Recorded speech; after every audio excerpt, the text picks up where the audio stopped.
கன்னிராசிக்காரர்களுக்கு இப்போது 6ஆம் இடத்தில் இருக்கக்கூடிய சனி பகவான் 7ஆம் இடத்திற்கு மாறுகிறார். 7ஆம் இடம் வந்து நட்பு முறிவுகளை குறிக்கக்கூடிய அமைப்பு, கணவன் மனைவி முறிவுகளை குறிக்கக்கூடிய அமைப்பு, சண்டை மூட்டி விடுற அமைப்பு, கண்டக சனின்னு சொல்லுவோம்.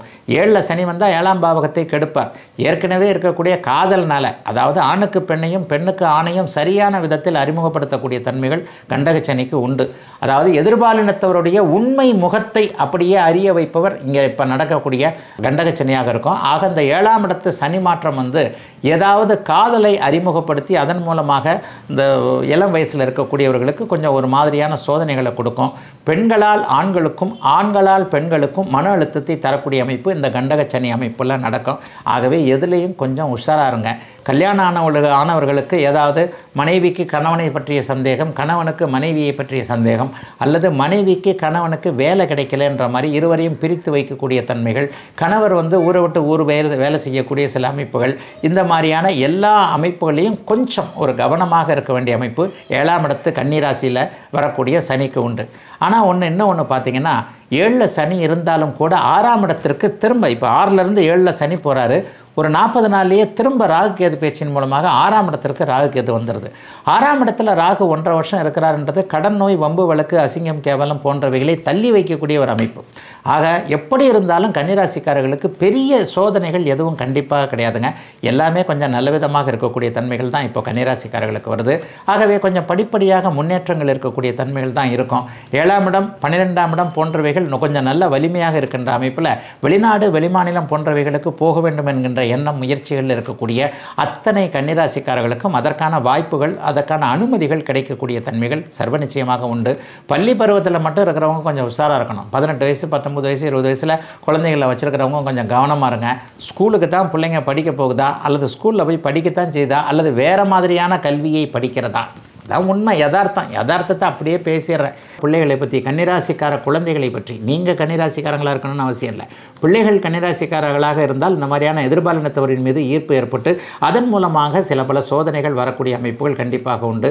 அதை தவிர்த்து மற்ற பெரியவர்களுக்கு நல்லவைகள் தான் நடக்கும். வருமானங்கள் வரும், வேலை தொழில் நிரந்தரமாகும், அரசு வேலை கேட்டு அரசு வேலைக்கான பயிற்சி போன்றவைகள், அரசு வேலைக்கான போட்டித் தேர்வுகள், இந்த வேலைக்கு தான் போவேன், இந்த இடத்துக்கு தான் போவேன், இந்த மாதிரியான தேர்வுகள் எழுதி கொண்டு இருப்பவர்களுக்கு இந்த ஏப்ரல் மாதத்திற்கு பிறகு, குறிப்பாக மே 18ஆம் தேதிக்கு பிறகு, ராகுகேது பேச்சுக்கு பிறகு வெற்றிகள் கிடைக்கக்கூடிய தன்மைகள் உண்டு. ஆகவே நல்ல விதமான ஒரு தன்மையிலான ஒரு யோகமான பயிற்சியாகத்தாங்க இந்த பயிற்சி இருக்கும். பெரிய அளவில் கண்டிப்பாக சோதனைகளை செய்யாது. 50 வயதுக்கு மேற்பட்டவர்களுக்கு கொஞ்சம் ஆரோக்கிய அமைப்புகளில் கொஞ்சம் கவனமாக இருக்கணும். அதை சாப்பிட்றேன் இதை சாப்பிட்றேன்னு சொல்லிட்டு இன்னும் சின்ன பையனாகவே நினைத்து கொண்டு இருந்தாமல் கொஞ்சம் மருத்துவர்கள் என்ன சொல்கிறாங்களோ அதையும் கேட்டு தினசரி வந்து உடலை கவனித்து கொண்டாலே பெரிய ஆரோக்கிய குறைவுகள் எதையும் இந்த சனி பகவான் கண்டிப்பாக தரமாட்டார். அதை தவிர்த்து கன்னிராசிக்காரர்களுக்கு உண்மையை சொல்லப்போனால் மற்ற கிரகங்களுடைய அமைப்புகள் நன்றாக இருக்கிறது. அடுத்து வரக்கூடியது 10ல் குரு 11ல் குரு என்கின்ற அமைப்பு இந்த சனி பயிற்சியில் நடக்கும். ஆக ராகு கேது பயிற்சி சாதகமாக இருப்பதாலும் சனி பயிற்சிக்கு அடுத்து வரக்கூடிய குரு பயிற்சி போன்ற 2 பயிற்சிகள் நன்றாக இருக்கிறதுனாலையும் பெரிய அளவில் சோதனைகள் கன்னிராசிக்காரர்களுக்கு சர்வ நிச்சயமாக வராது. ஆகவே எதை பற்றியும் கவலைப்பட தேவையில்லாமல் நல்லதொரு பயிற்சியாகவே அமைந்திருக்கிறது கன்னிராசிக்காரர்கள் எல்லோருக்கும் இந்த சனி பயிற்சி.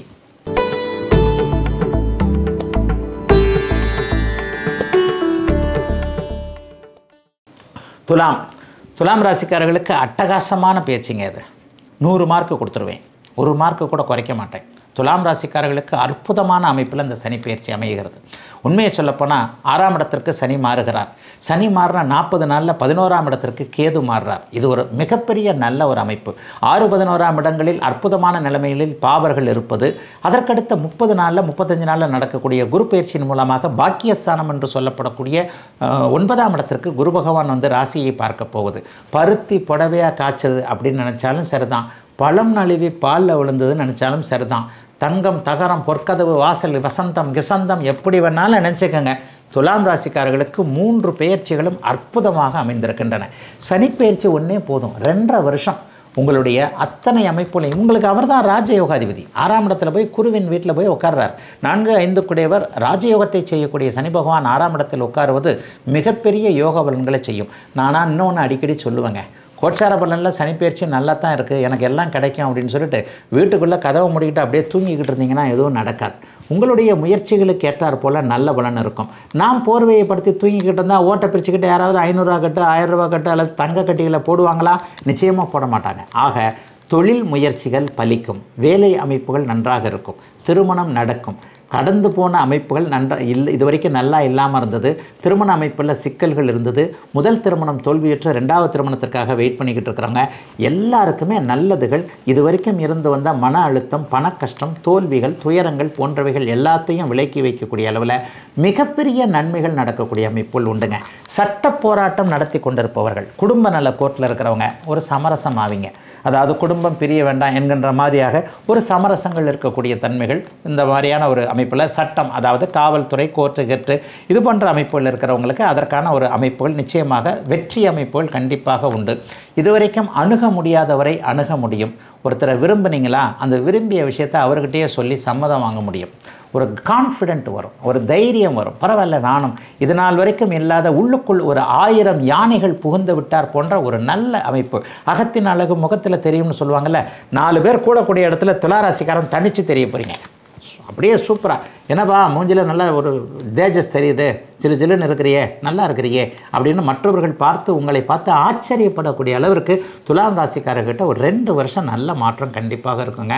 பெரும்பாலான கிரகங்கள் 9 கிரகத்தில் 6 கிரகம் நல்லா இருக்கக்கூடிய தன்மைகள் இப்போது அத்தனை துலாம் ராசிக்காரர்களுக்கு இருப்பதால் 2025, 26, 27 ஆகிய 3 வருடங்களும் மிக பிரமாதமாக நன்மைகளை செய்யக்கூடிய அமைப்புகள் உண்டுங்க. சரி, என்னங்க நல்லது நடக்கும்? ஸ்கூல் ஸ்டூடெண்ட்டுக்கு நல்ல மார்க் எடுப்பீங்க, கல்வி நல்லாயிருக்கும், மேற்படிப்பு நல்லாயிருக்கும், வேலை கிடைக்கிறவங்களுக்கு எங்கே வேணாலும் வேலை கிடைக்கும், எங்கே நினைக்கிறீங்களோ அங்கே வேலை கிடைக்கும். அந்த அளவிற்கு நினைத்தது நடக்கக்கூடிய அமைப்பு. ஒரு வியாபாரிக்கு நன்றாக இருக்கும், ஒரு தொழில் முனைவோருக்கு நன்றாக இருக்கும். சின்னதாக தொழில் வச்சுருக்கிறேன், அது ரொம்ப சிறப்பாக இருக்க போகிறது. ஆகவே துலாம் ராசிக்காரர்களுக்கு நான் நிறைவாக சுருக்கமாக சொல்லி விடுகிறேன். 100க்கு 100 மார்க் போடுற அளவுக்கு எல்லா கிரகங்களும் வலுவாக இருப்பதால் நல்லதொரு சனிப்பெயர்ச்சி இந்த 2025 சனிப்பெயர்ச்சி.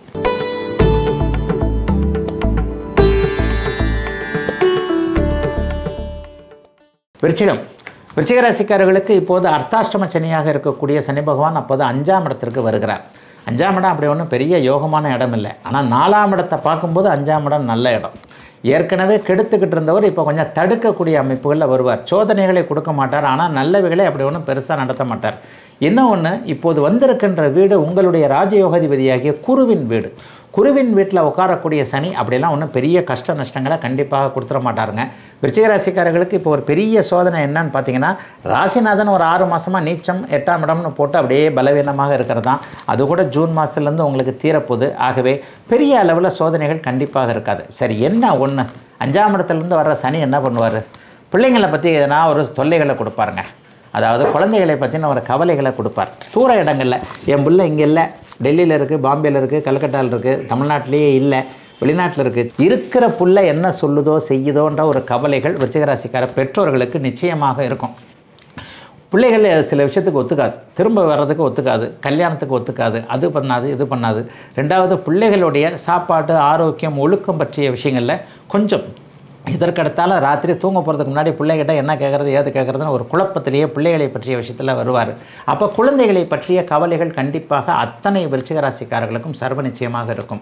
குழந்தைகளுடைய ஒழுக்கத்தை கண்காணியுங்கள். பள்ளிப்பருவ டீனேஜ் பருவ இதில் குழந்தைகள் ஏதாவது நம்மளுக்கு ஒரு விஷயத்தை இது பண்ணுவாங்க. கொஞ்சம் அதிர்ஷ்டத்தில் முட்டுக்கட்டைகள் இருக்கக்கூடிய தன்மைகள் இப்போது விருச்சிக ராசிக்காரர்களுக்கு உண்டு. முதல் ஒரு வருஷம் தாங்க கொஞ்சம் ஒரு மாதிரியாக இருக்கும். 2025ஆம் வருஷம் கொஞ்சம் போட்டு படுத்தி தான் எடுக்கும். எதுலேயும் அவசரப்படாதீங்க. மாமன் மச்சான் உறவுகளில் கொஞ்சம் கவனமாக இருங்க. முக்கியமாக அந்த பெண் கொடுத்த இடம், அதாவது மனைவியுடைய அண்ணன் தம்பின்னு இருக்கிறாங்க இல்லையா, அவர்கள் விஷயத்திலேயும் மனைவியுடைய அப்பான்னு சொல்லப்படக்கூடிய மாமனார், தாய் மாமன் இல்லை, மாமனார் விஷயத்தில் விருச்சிக ராசிக்கார இளைய பருவத்தினருக்கு கொஞ்சம் ஒரு மாதிரியாக இருக்கும். ஆகவே மனைவியின் விஷயத்தில் உதவிகள் வாங்கிறத 1க்கு 2 தடவை யோசிக்கணும். ஏன்னா உறவு கொஞ்சம் கெட்டு போகக்கூடிய சூழல்கள் வரும். மற்றபடி பெரிய அளவில் தீமைகள் எதுவும் வருமானு கேட்டால் கண்டிப்பாக கிடையாதுங்க. இன்னொன்று பார்த்தீங்கன்னா, அம்மாவுக்கு ஏதாவது அம்மாவை ஒரு ஏன்னா ராகுகதி பயிற்சி 4ல் வரப்போகுது. 4ல் வரும்போது என்ன நடக்கும்? தாயாரிடம் விட்டு விலகி போகக்கூடிய தன்மைகள் சிலருக்கு வரும். தாயாரை கொஞ்சம் பிரியக்கூடிய சூழல்கள் வரும். அதன் மூலமாக ஏதாவது அம்மா இப்படி பண்ணுற அப்படி பண்ணுற என்கின்ற மாதிரியான சில அம்மாவுக்கும் நமக்கும் கொஞ்சம் முரண்பாடுகள் வரக்கூடிய அமைப்பு இருக்குது. சிலருக்கு பங்காளி விரோதங்கள் போன்றவைகள் வரும். அதையும் கொஞ்சம் கவனத்தில் தான் வச்சுக்கணும். சிலர் அப்படி பண்ணுறேன் இப்படி பண்ணுறேன், அதாவது பங்காளின்னா சித்தப்பா பெரியப்பா மக்கள்னு சொல்லுவோம் இல்லையா, இவர்கள் மாதிரியான விஷயங்கள், அல்லது தாய் தந்தை தாத்தா பாட்டி கொண்டவர்கள் கொடுத்த பிரித்து கொடுத்த நமக்கு நியாயமாக சேர வேண்டிய சொத்துக்களை நம்ம வந்து இது பண்ண முடியாமல் அனுபவிக்க முடியாத ஒரு சூழல்கள் வரக்கூடிய அமைப்புகள் விருச்சிகராசிக்காரர்களுக்கு உண்டு. ஆனாலும் சொல்கிறேன், பெரிய சோதனைகள் விருச்சிகராசிக்காரர்களுக்கு இருக்காது. அடுத்தடுத்து வரக்கூடிய சூழல்கள், ராசிநாதன் ஒரு நீச்ச நிலைமையிலிருந்து வெளியே வந்து கொஞ்சம் நல்லாவே இருக்கிறாரு. ஆகவே உண்மையிலே விருச்சிகராசிக்காரர்கள் கோபக்காரர்களாக இருந்தாலும் எதையும் சமாளிக்கக்கூடிய தன்மையை கொண்டவர்கள். ஆகவே விருச்சிகராசிக்காரர்களுக்கு ஆரம்பத்தில் 2025 கொஞ்சம் டல் அடித்தாலும் 2026 எல்லாத்தையும் சமாளிச்சிக்கக்கூடிய சூழல்கள் நிச்சயமாக கொண்டு கவலைப்படாதீங்க, நல்லாவே இருக்கும்.